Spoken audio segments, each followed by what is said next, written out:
Okay, hi then folks. We're back again with a bit of a surprise.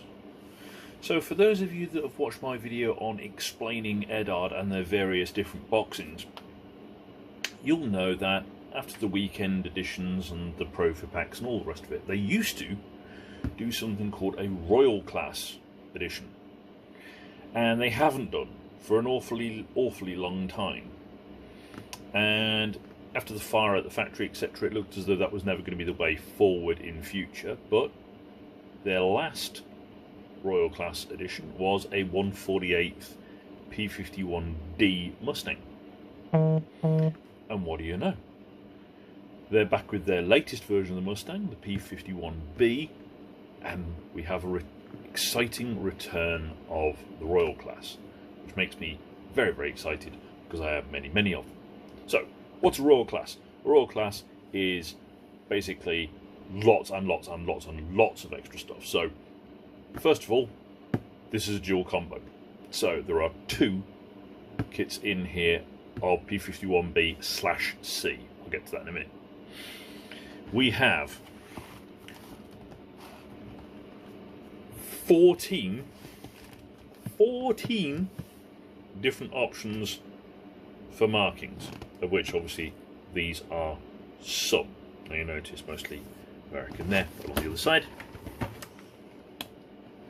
there's some more, and we even have a British one.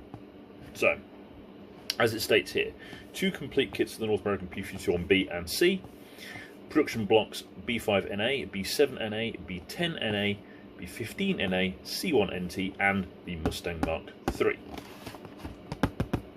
the British one. Being a Royal Class, what else do we have in here? So we have plastic parts for two complete kits. We have photo etch parts for two complete kits. We have die cut masks for two complete kits. We have 14 marking options. We have Brazin seats, two types, exhaust stacks, two sets, regular and with fairings, and two sets of wheels. We have masking plugs by O-Mask for the landing gear bays to make that a little easier to paint. Again, your choice. And we also have a Eduard Space instrument panel if you don't want to go any of the other routes, such as decals, painting it, etc. So this is before we even get in here. There's going to be a lot of stuff. So, what do we have? Well, first and foremost, I got this from my usual supplier, Model Kits for Less. Go and check that out on Facebook. They always give me all these, about 8 billion of them now. And we've got instructions, and we've got a box full of stuff. What we also appear to have is a art print.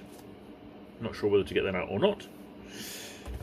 That's the resin, that's a load of clear, and we also have this rather snazzy pin here on the Mi-88th. That's P-51B, P-51D, so you can display that with either kit. So, let's have a quick look at instructions. So this is going to be quite a novel, so I'm going to try and keep this as short as possible. But quick blurb about the P-51B with its original origin with the RAF, and then on, bringing the Merlin into the mix. Sorry about this is ever so slightly dark, but I am having troubles with flicker on camera, so I'm just trying to keep that down to the minimum. We've got, again, always check the latest version of instructions on Eduard.com. The breakdown of the parts, lots of parts not going to be used for this one. Photo etch, masks, loads of Brazin, and the colour callouts. Right, so straight into the cockpit as always. We've got seats going together. Again, different choices of different pieces, plastic or Brazin there.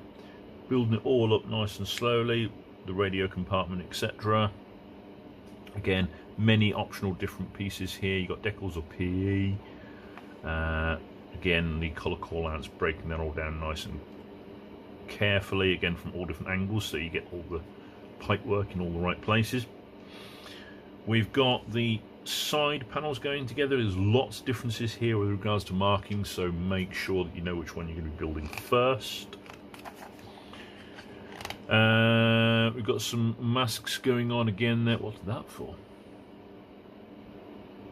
Oh, for the tail wheel, which is again all built up in this little section here. Don't know how much is really going to be seen inside, but there you have it. The details there anyway. I don't think that's the exhaust going on right now. That's the blanking plate for the exhausts going on right now, to make sure they all hold in place. Looks like they've got a similar setup with the radiator for the P-51D. Many more tiny little extra details going on there if you want to use all the extra PE parts for the side panels. Again, being very careful which marking option you're going to go for. Side windows going in already? Okay. I thought, how are you going to paint the bit? You're not? Okay. Right, so interesting. So again, that's just clear straight through. Working on the ribs, building up the landing gear bay. Wings going together. Again, different wing parts for different options. Cannon going in. Again, you've got a few different. You haven't got different options there, so they're still the same. And you've got different lighting options here, and little aerials and stuff that are all going to be different depending on versions. Tail going together. We have, as I said, several different variations of where you can do the instrument panel in this kit, or your own choices. Again, the instrument panel will vary drastically depending on which option you're going for. That's going in now, this late in the game.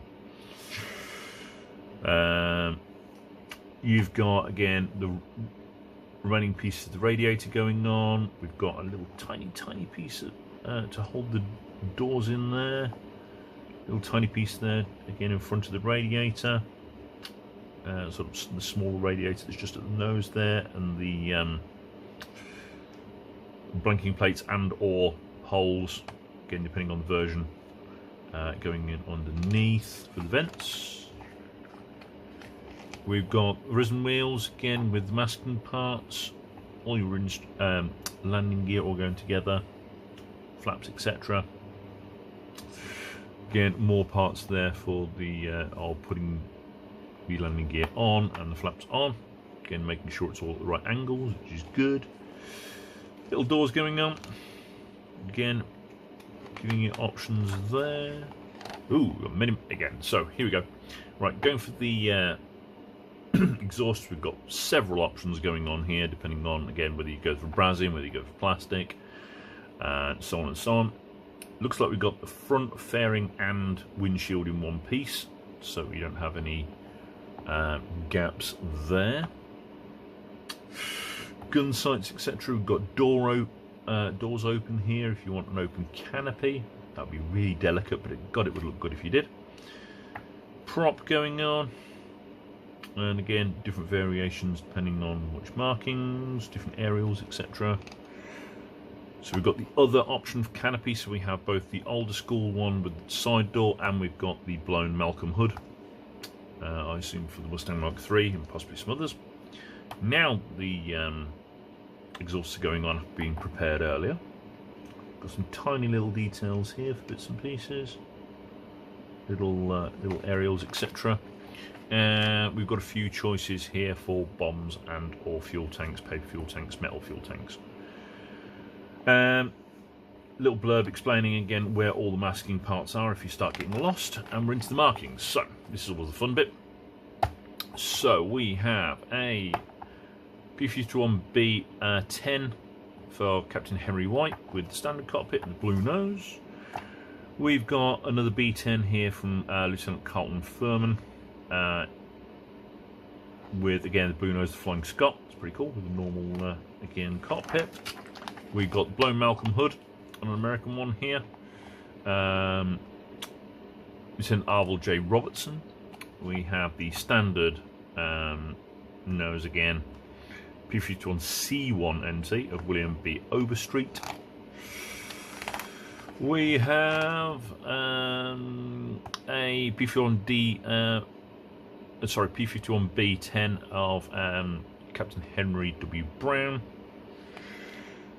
We have P-51B 15 of Lieutenant Ralph Kofer, again with the blown canopy this time. We've got P-51 B5NA of Major Jack T. Bradley, blown canopy this time. Rather cool one here with the big shark mouth. P-51 B10 of John R. Brown Jr. Again, lots of details of who's who, etc. We've got P-51 B15 of Captain George R. Rue, and here we go, a Mustang Mark III of Squadron Leader. I'm not going to pronounce that because I will butcher it. We've got a fella from the Polish Squadron there. I won't insult him by trying to pronounce that. Again, that's with the blown canopy. Just those two. Back to the normal canopy again for a P-51 B7 of Captain Dominic S. Gentile. Nice camo one there, so no nice neat looking one. We've got a rather cool looking one here. P-51 B5 of Captain Dwayne W. Beeson, where we've got actually like actual camo going on. We've got browns and greens and stuff. We've got, still going, a B-51 B15 of Lieutenant Robert Eckfield, and of course one of the most famous ones here, Lou 3 of Colonel Thomas Christen. This is with the blown canopy again.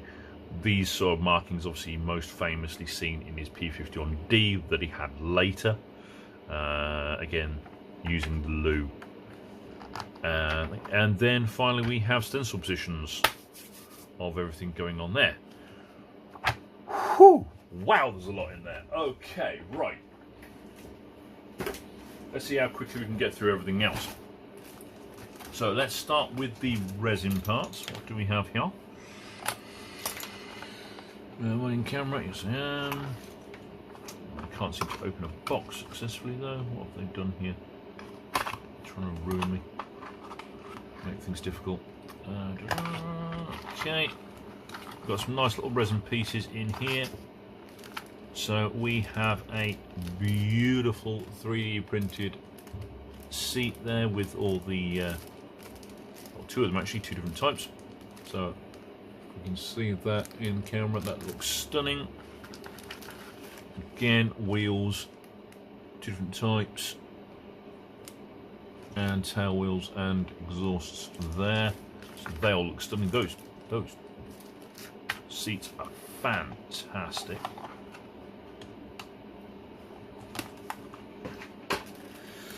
We have what looks like two sets of transparencies. We'll get back to them in a bit. These are the masks. So these are quite interesting. These are like a foam material. So again, they can just be pushed into the position to help with painting, if you do things in that order. I can't remember having an issue with my P-51D, where I might have wanted some masks, but they're there anyway if you want them.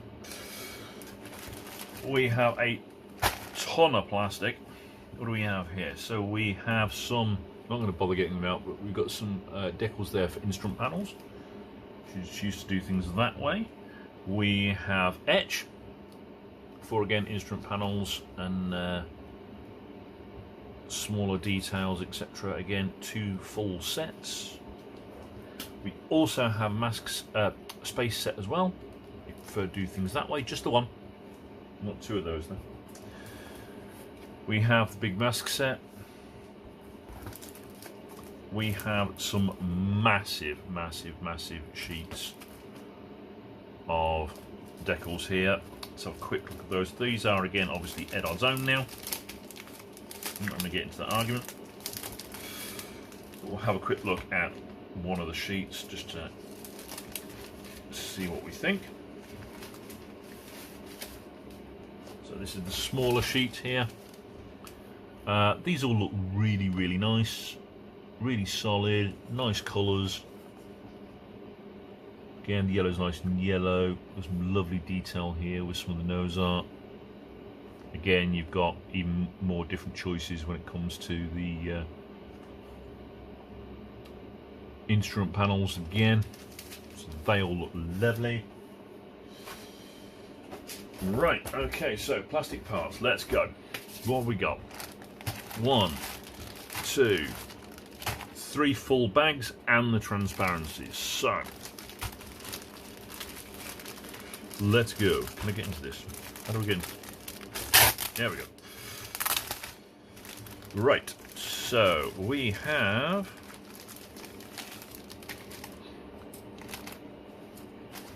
try with that one. Okay, so we've got 3 sprues here. We've got many different choices of propeller here. So we've got sort of straight edged ones, round edged ones, we've got cuffed ones here. Typically Eduard, we've got again those vents for down by the nose. Try and get that in camera. So we've got blanked off, or we've got small holes or bigger sort of vented holes from an angle. They're looking pretty cool. Absolutely no flash. Didn't expect it to be. Plenty of pieces again with mould injection parts away from the part. So again, there's nothing anywhere where you can see it or you'd have to clean it up. We got the second one, looks exactly the same. Yeah, so we're just doubling up here, aren't we? Okay.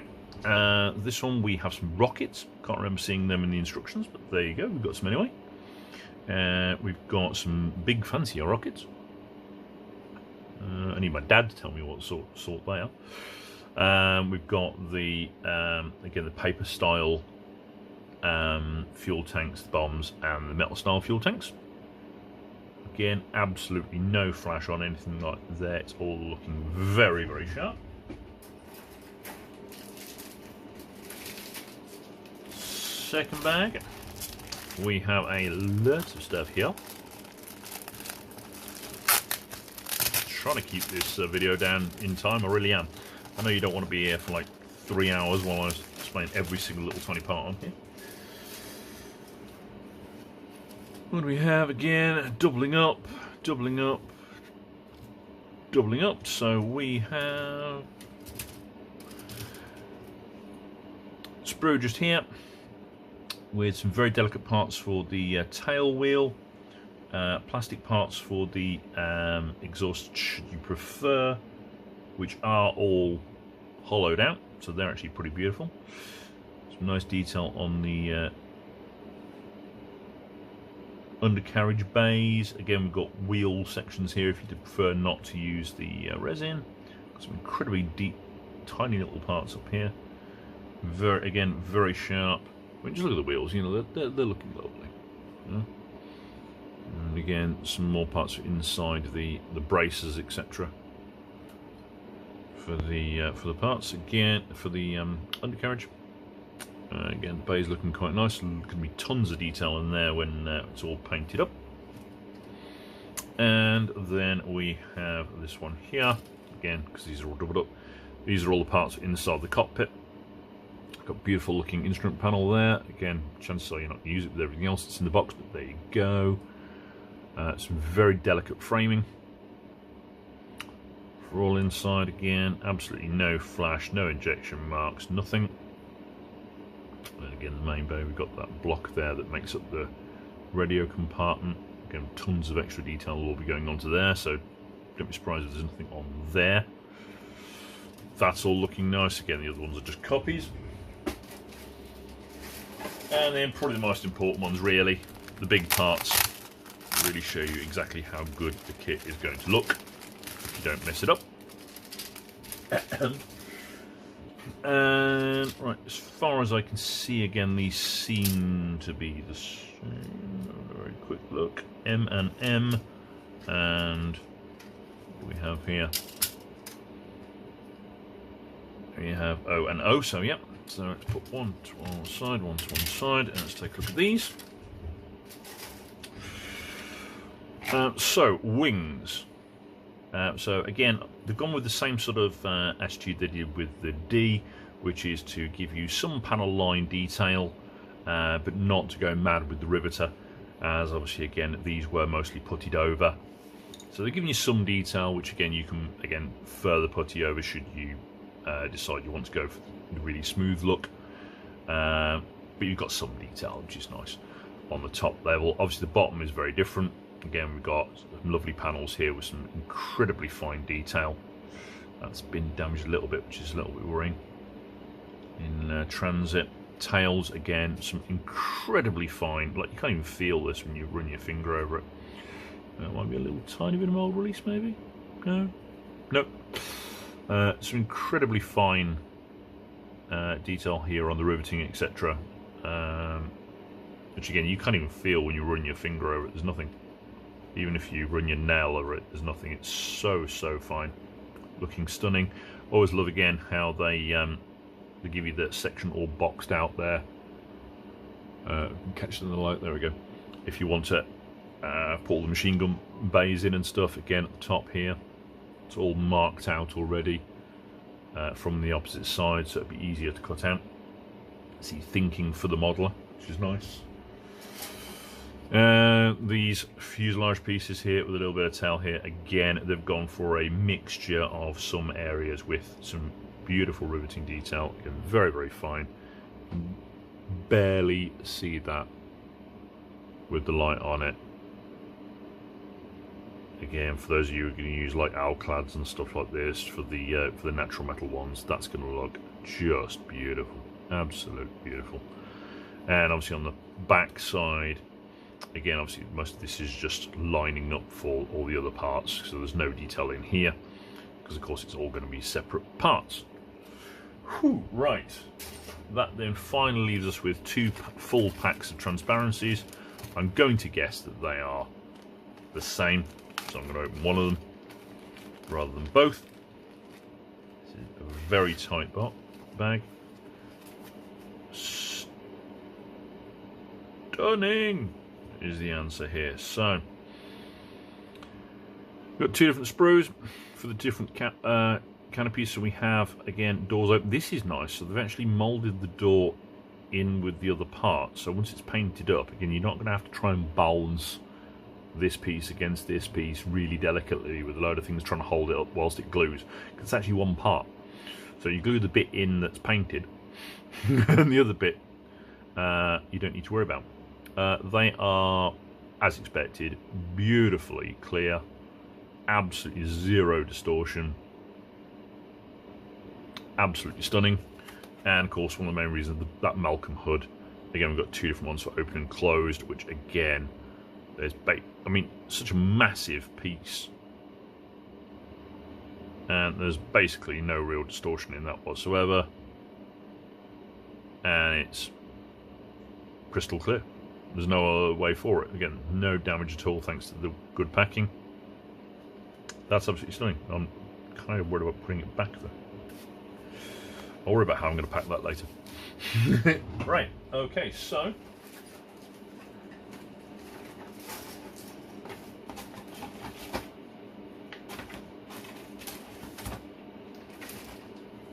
I've decided I'm going to do it. What is the art print? So the art print is of the Profit Pack piece of artwork. So we've got this stunning piece here from, I'm guessing, another Polish artist here who I will not insult by attempting to pronounce, but Peter something. P-51B over the Normandy beaches, D-Day, June 6, 1944. Looking utterly stunning. Get that on your wall. Beautiful. It's a return to form at the end of the day. Like, you know, we have all loved I certainly have loved the Royal Edition kits. I've got many of them, and I likely buy many more in the future. It's a stunning looking kit.